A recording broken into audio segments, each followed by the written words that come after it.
Christians around the world are praying for Pope Francis's recovery. The 88-year-old pontiff remains in critical condition and is resting in hospital with double pneumonia. Popes facing health crises isn't exactly new.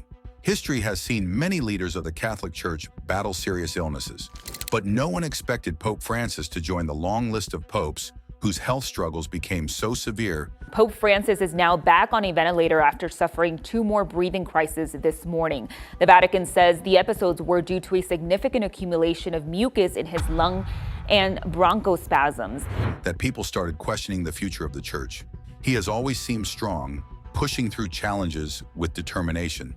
And new developments on Pope Francis's health tonight. That's right. The Vatican says he is back on a ventilator after suffering new breathing issues. Yet his sudden decline has left many in disbelief. How did things get this serious so quickly? And new this morning, Pope Francis had a good night's rest and appears to have overcome a setback in his recovery from pneumonia.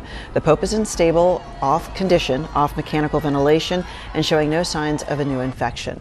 Join us as we dive into the shocking details of what is happening to Pope Francis that the whole world can't just stop talking about. The Vatican said the latest setbacks were caused by mucus accumulating in his lungs, and that his condition required the use of non-invasive mechanical ventilation. What you need to know about Pope Francis's health crisis. On February 14th, 2025, the world woke up to startling news. Pope Francis had been rushed to Rome's Gemelli Hospital with severe breathing difficulties. The Vatican soon confirmed that he had been diagnosed with double pneumonia, a dangerous infection affecting both lungs. At 88 years old, this was not just a routine illness. The Vatican says he responded well too. The 88-year-old has remained. His condition was labeled critical but stable, meaning he was in serious danger, but it's no longer getting worse. The news came as a shock. People are wondering, how did this happen so suddenly? What does it mean for the future of the church? And most importantly, will Pope Francis recover? You'll want to keep watching this video as we reveal everything that you need to know about the Pope's health battle. The 88-year-old is still alert and oriented with his prognosis is guarded. From the moment the Vatican confirmed his hospitalization, the reaction was immediate. Across the world, prayer vigils were organized, with millions of Catholics gathering in churches to pray for the Pope's recovery. As you would expect, in St. Peter's Square, hundreds now stand daily, holding candles, whispering prayers, and hoping for a miracle. Some kneel in silent devotion, their eyes fixed on the windows of the Vatican, waiting for any sign of news. But this concern is far beyond just the Catholic community. Messages of support have flooded in from religious leaders of all faiths, world leaders, and prominent figures. Even those who don't follow the Church recognize Pope Francis's impact. He has been more than just the head of the Catholic Church. He has been a voice for the poor, a champion of peace, and a leader who has shaped global discussions on climate change, social justice, and humanitarian aid. The huge number of get well messages shows how important he is to people around the world. But as prayers continue, the reality remains. As a result of this latest setback, they have had to put the Pope back on a ventilator to help him breathe. His condition is fragile, and the road to recovery is uncertain. And if you're wondering, double pneumonia is an extremely serious condition for a man of Pope Francis's age. He's in a stable condition after suffering what was described as a breathing crisis. Yeah, the pontiff has been battling pneumonia for 2 weeks now. It means that both of his lungs are infected, making breathing difficult and leaving him vulnerable to complications. The body must work twice as hard to get enough oxygen, and any existing health conditions could make recovery much harder. Doctors at Gemelli Hospital have placed him on high-flow oxygen therapy, a treatment designed to help his lungs function without the need for a ventilator. This is a cautious approach, showing that while his breathing is compromised, doctors are hopeful he won't need more surgical interventions. But there's another area of concern: his medical history. Pope Francis has faced several health struggles in the past. He suffers from a painful nerve condition that has caused him mobility issues for years. He has undergone intestinal surgery, had part of his colon removed due to complications. Another update on how he's going soon. The Pope has been in hospital for more than 2 weeks now. And perhaps most concerning of all, had a portion of his lung removed as a young man due to an infection. He has once mentioned that he doesn't always follow his doctor's orders. Even people close to him at the Vatican have said that he pushed himself too hard, The white blood cell count for the Pope was not elevated, meaning there are no signs of new infection. Even after he got sick with bronchitis. These raise a critical question. Does his past condition put him at even greater risk now? Doctors have not provided specific details, but medical experts say that having only one full lung could make fighting this infection more difficult. Every breath is a battle, and the recovery process will need to be carefully monitored. Hospitalized, but his prognosis remains guarded. They don't know if he's going to get better or worse. Now, The Pope being in the hospital has already caused some changes to the Vatican's schedules. Several major events have either been postponed or canceled altogether, including an important Holy Year audience that was supposed to set the tone for one of the Church's most significant celebrations. With the Pope's health now in question, what happens next? Even from his hospital bed, the Pope is said to be working, keeping up with Vatican matters and staying informed. But let's be realistic. How much longer can he keep pushing through? Could we see Pope Francis resign, much like Pope Benedict XVI did in 2013? Or will he insist on fulfilling his role until his very last breath, as so many popes before him have done? With such a high-profile leader fighting a serious illness, the global media has been relentless in covering every update. News outlets are closely following the Vatican statements. The Pope was then administered oxygen, we understand, through a face mask. The Vatican has underlined. While analysts debate the possible implications of his condition. Beyond religious concerns, the Pope's influence has shaped political discussions, particularly in Europe and Latin America, where his views on migration, economic inequality, and diplomacy have been powerful. His absence from global affairs, even temporarily, is being felt across many sectors. Given that he has occasionally scaled back participation in Ash Wednesday and Holy Week events, for past health struggles, there is also speculation on whether the Pope will be able to attend upcoming major Catholic events, like the highly anticipated canonization of Carlo Acutis. If he is unable to participate, what does that mean for an event like this? Against all odds, sources close to the Pope say his spirits remain high. He is reportedly drawing strength from his faith, believing that God will guide him through this trial. Those who have spoken with him say he is not afraid. Instead, he is focused on his mission. Back for Pope Francis in the latest medical update, which was released Monday evening from the Vatican. Even if it must be carried out from a hospital room, his strength is inspiring, but it also raises another question. On the health of Pope Francis as the 88-year-old pontiff continues to battle double pneumonia in the hospital. Is he pushing himself too hard? At 88, should he be prioritizing his health over his duties? Date on the health of Pope Francis as he continues to undergo treatment in hospital. These are difficult questions, and ones that only time will answer. At this point, no one can say for sure how this will unfold. Doctors remain cautiously optimistic, but they are not making any guarantees. The Vatican continues to provide updates, but each new statement only reinforces the reality that Pope's condition is serious, and the next few days will be important. Does underline just how complex Pope Francis's medical condition is. If he improves, we could see him return to his public duties, perhaps at a slower pace. If his condition gets worse, there will be a need to speed up discussions about church leadership. For now, the world remains on edge, watching and waiting. This crisis has led many to reflect not just on the Pope's health, but on how fragile humans can be, including the most powerful leaders. No matter how strong, how wise, or how revered, we are all mortal. It has also sparked discussions about faith, leadership, and the future of the Church. If Pope Francis can no longer lead, what direction will the Church take, and who will guide it? We're trying to get communities around the world to give a response to the people so that our communication isn't just one way, it's interactive. These questions remain unanswered. For now, we can only wait for the next update, knowing that whatever happens, this moment will be remembered in history. It could reshape the future of the Catholic Church. Keep watching, because we are just getting started. A look back at history. Pope Francis is not the first pope to face serious health problems. Throughout history, many popes have struggled with illnesses while trying to lead the Catholic Church. Some battled painful conditions for years, while others passed away suddenly, leaving the Church in uncertainty. An example is Pope Alexander VII, who led the Church in the 1600s. He had a long battle with illness before he passed away. He suffered from kidney disease, which caused him severe pain and swelling in his body. But what made him different was how he prepared for death. He kept a coffin in his bedroom, as a daily reminder that his time on earth was limited. He also had a sculpture of a skull on his desk, a piece created by the famous artist Bernini. These were not decorations. They were symbols of his acceptance of death. Even as his health worsened, he refused to stop working. On Easter, despite being too weak to leave his bed, he insisted on giving his final blessing to the people. His doctors warned against it, but he wouldn't listen.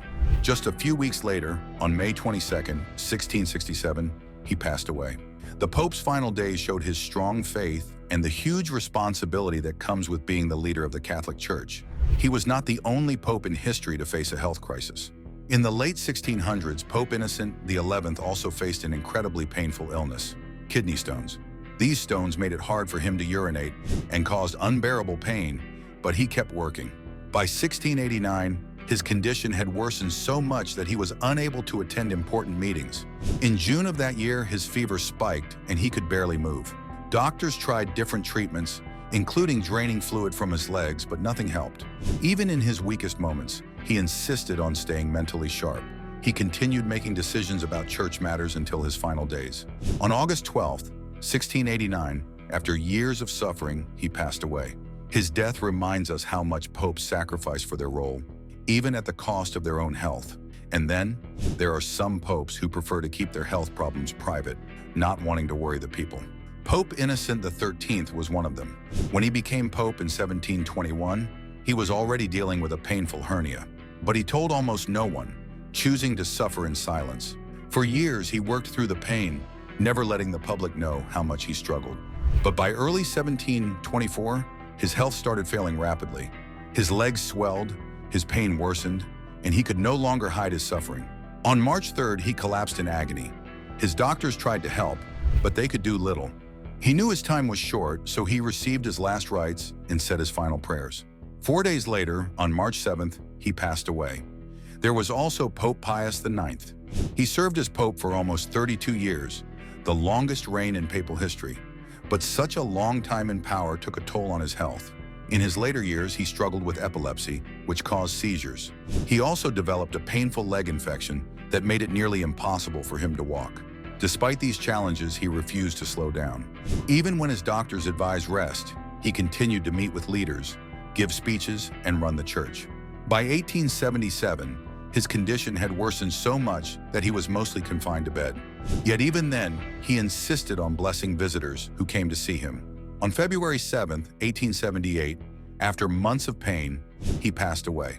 His story shows the incredible endurance some popes have, refusing to step away from their duties no matter how much they suffer. Similarly, many thought Leo XIII wouldn't last long as pope. When he was elected in 1878, he was already in his late 60s, an age when most popes were expected to live only a few more years. But he surprised everyone by serving for 25 years, making him one of the longest-serving popes in history. However, his later years were marked by serious health problems. By the 1890s, he was struggling with breathing issues, arthritis, and extreme fatigue. At times, he could barely stand. Yet he remained active, continuing to write, speak, and even record one of the first ever audio recordings of a pope. In 1903, at the age of 93, his body finally gave out. His death was seen as the end of an era, but his ability to lead for so long, despite illness, amazed many. In modern history, Pope John Paul II's health struggles were among the most widely watched. He became pope in 1978 as a strong, athletic man who loved hiking and sports, but his health changed drastically over the years. In 1981, an assassination attempt left him with severe injuries, including damage to his intestines. Though he survived, his body never fully recovered. But also, at the end of the 19th century, he was the father of a real Catholic intellectual revival.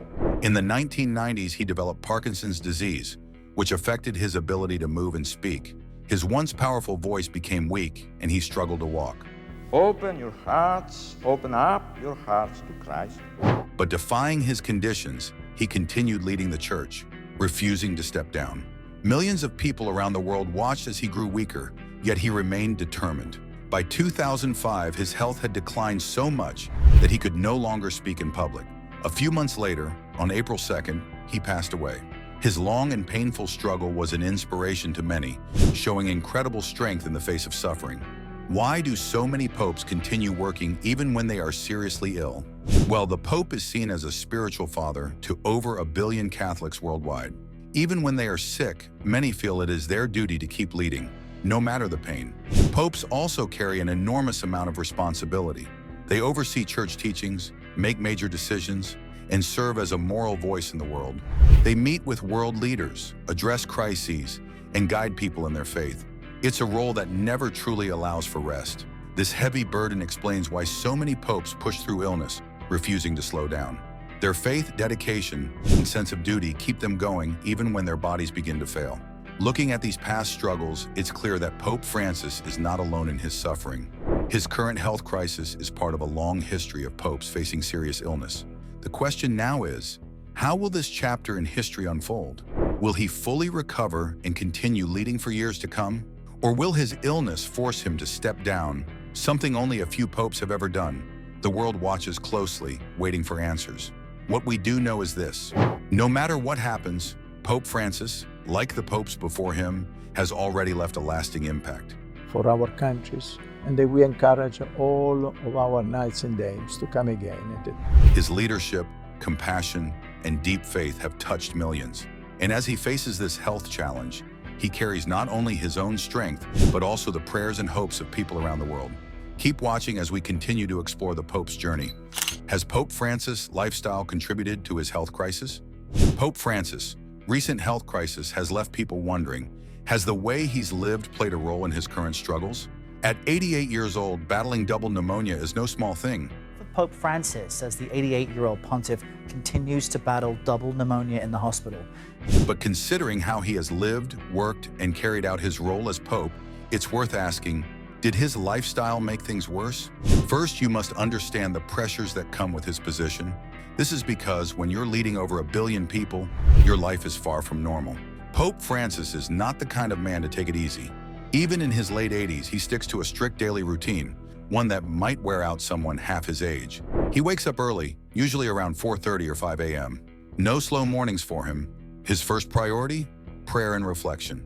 Then he celebrates Mass before having breakfast, keeping his meals simple and light. After that, it's straight into work, meetings, audiences, and decisions that affect the entire Catholic Church. He meets with world leaders, bishops, and people from all walks of life, tackling issues that range from social justice to church policies. His schedule is so packed that there's little room for breaks. Lunch? He eats in a common dining room at Casa Santa Marta, the Vatican guest house where he lives. Unlike previous popes, who stayed in the Grand Apostolic Palace, Pope abandons apostolic palace, or Pope turns back on wealth of papal apartments. Francis prefers this simple setting. But even during meals, he's often engaged in conversations or deep in thought about church matters. By the time evening comes, he still doesn't slow down. More meetings, prayers, and reading before he finally calls it a day around 9 p.m. It's a life of discipline and duty, but also one that leaves little time for rest. And speaking of meals, what exactly does he eat? And could his diet be affecting his health? Christians around the world are praying for Pope Francis's recovery. Pope Francis's eating habits match his overall philosophy. Live simply, avoid excess, and focus on what truly matters. He has never been interested in luxury, and that includes his meals. Unlike some of his predecessors who had more refined tastes, Francis prefers humble, everyday meals. Nothing too extravagant or complicated. His eating habits have remained consistent since his days as a cardinal in Argentina. He avoids heavy, rich foods and instead sticks to a straightforward diet that reflects his modest lifestyle. For breakfast, he usually has fresh fruit, orange juice, and membrillo, a type of sweet quince paste popular in Argentina. Sometimes he also includes yogurt or a piece of toast with jam. For lunch, his meals are often vegetable-based with a serving of protein, like chicken or fish. He prefers light soups, salads, and pasta, but avoids anything too creamy or heavy. And he follows an old-school rule: light dinners and early bedtime. While his diet has been relatively healthy, his demanding schedule still has a part to play in his overall well-being. Imagine keeping up with his kind of routine at 88 years old. It's both mentally exhausting and it's physically draining too. Travel is another challenge. Despite his age and previous health issues, Pope Francis has insisted on continuing his trips around the world. From visiting war-torn regions to attending global religious gatherings, he's always on the move. And while he sometimes uses a wheelchair due to the painful nerve condition, that doesn't stop him from pushing himself. Then there's the stress. Leading over 1 billion Catholics is no small task. Every word he says is analyzed, every decision he makes affects millions. With that kind of pressure, stress is unavoidable. And as we all know, stress isn't just a mental burden, it affects the body too. His previous health issues make things even more complicated. So when pneumonia hit, his body wasn't exactly in the best shape to fight it off. Could this crisis have been avoided if he had taken things easier? Maybe, but Pope Francis has never been one to slow down. Now here's where things get even more interesting. Pope Francis has never been the type to complain about his health. Why? Because to him, suffering is part of the journey. In Catholic tradition, there's a belief that suffering can bring a person closer to God. And Pope Francis has often spoken about how hardships should be accepted with faith. He sees his health struggles as something that unites him with others who are suffering. He once said, "Suffering is not a curse, but a way to understand and embrace God's love." That mindset explains why he rarely talks about his own pain. While others worry about his health, he focuses on his mission. Even now, as he battles pneumonia, reports say he remains in good spirits. The 88-year-old pontiff remains in critical condition and is resting in hospital with double pneumonia. Instead of dwelling on his condition, he continues working from his hospital room, making calls and staying involved in Vatican matters. This latest health scare comes more than 2 weeks into the Pope's hospital stay in Rome. But here's the big question. Should faith mean ignoring medical advice? Well, luckily, Pope Francis does follow doctor's orders. He takes medications, undergoes treatments, and listens to his medical team. But at the same time, his faith pushes him to keep going, even when his body tells him to stop. With Pope Francis' health in crisis, many are wondering, what happens next? Will he recover and return to his full duties? Or will this illness force him to slow down? And if he does step down, what would that mean for the Church? For now, the world waits. Catholics continue to pray, but there's still so much uncertainty. But as his health struggles continue, will his strong faith and determination be enough to keep him going? And if his condition worsens, what will that mean for the future of the Church? Keep watching, because the next developments could change everything. Pope Francis' health and the growing talk about his successor. While prayers continue for Pope Francis' recovery, another question has started to emerge. What happens if he can no longer lead? Some may feel it's too soon to discuss, but within the Vatican, planning for a pope's possible successor is not seen as disrespectful. It's considered a necessary step to ensure stability. Throughout history, whenever a pope has fallen seriously ill, conversations about the future of the Church have naturally followed. Now, with Pope Francis facing significant health challenges at the age of 88, those discussions have surfaced once again. So who are the key figures being talked about? And how does the Vatican handle a situation like this? A few names have repeatedly come up in discussions about who the next pope could be. These are cardinals who have played key roles in the Church under Pope Francis, either as close advisors or as leaders who share his vision. For example, if experience and deep knowledge of Vatican operations are what's needed, then Cardinal Pietro Parolin is an obvious choice. He currently serves as the Vatican's Secretary of State, which means he's essentially second in command when it comes to governance. Parolin has been a trusted advisor to Pope Francis and has handled major diplomatic efforts on behalf of the Church, including sensitive negotiations with China and efforts to maintain peace in troubled regions. Some say he's the most natural choice because he already knows how to run the Vatican. However, being an efficient administrator doesn't always mean someone is the right spiritual leader for the Catholic Church. While he has the political skills, some wonder whether he has the kind of personal connection with the faithful that people look for in a pope. Many of the diplomatic, cultural, economic and political. Another name that keeps coming up is Cardinal Luis Antonio Tagle from the Philippines. I bring you warm greetings from the Philippines. Mabuhay, as they say. Many see him as the closest thing to Pope Francis in terms of personality, humble, warm, and deeply connected to ordinary people. Pope Francis has placed a lot of trust in him over the years. He appointed Tagle as the pro-prefect for the section of First Evangelization of the Dicastery for Evangelization. This department of the Vatican oversees the Catholic Church's missionary activities worldwide. This role has put him in contact with Catholic communities across different continents, strengthening his global influence. One major factor that makes Tegel stand out is the rapid growth of Catholicism in Asia. The Church has been expanding in that region, and having a pope from Asia could reflect this shift. But the question remains, would the Vatican elect another non-European pope so soon after Francis? Another widely discussed candidate is Cardinal Peter Turkson from Ghana. He has been a key figure in promoting Pope Francis' message on social justice. I contribute to the ministry of Pope Francis, serving in this office with some of them, a few of them here. Climate change and economic inequality. Turkson has a strong moral voice and has been a top advisor on issues affecting the developing world. His selection would also be historic, as the Catholic Church has never had a modern-era pope from Africa. However, while he's a well-respected figure, he has never really done much as regards holding a high-ranking position within the Vatican's inner governance. Some argue that to be pope, experience in handling Vatican operations is just as important as being a strong leader. And from Canada, Cardinal Mark Welly is another strong candidate. He has been in charge of the Vatican's office that oversees the appointment of bishops worldwide. Bears this name since the Second Vatican Council. This means he has played a crucial role in shaping the leadership of the Church under Pope Francis. Welly is known for being highly intellectual and deeply rooted in traditional Catholic teachings. Some believe he would bring stability to the Church, while others wonder if his more conservative approach would be a shift away from Francis' reforms. Then, Austrian Cardinal Christoph Schönborn has been a respected voice in the Church for decades. He played a major role in shaping Catholic theology, particularly in how the Church responds to modern social issues. Schönborn has been a supporter of Pope Francis' compassionate approach to leadership. Pope Francis was recently in a parish in Rome. However, at 80 years old, some wonder if his age might be a factor in whether he's seriously considered. Some might feel it's inappropriate to discuss succession while Pope Francis is still with us.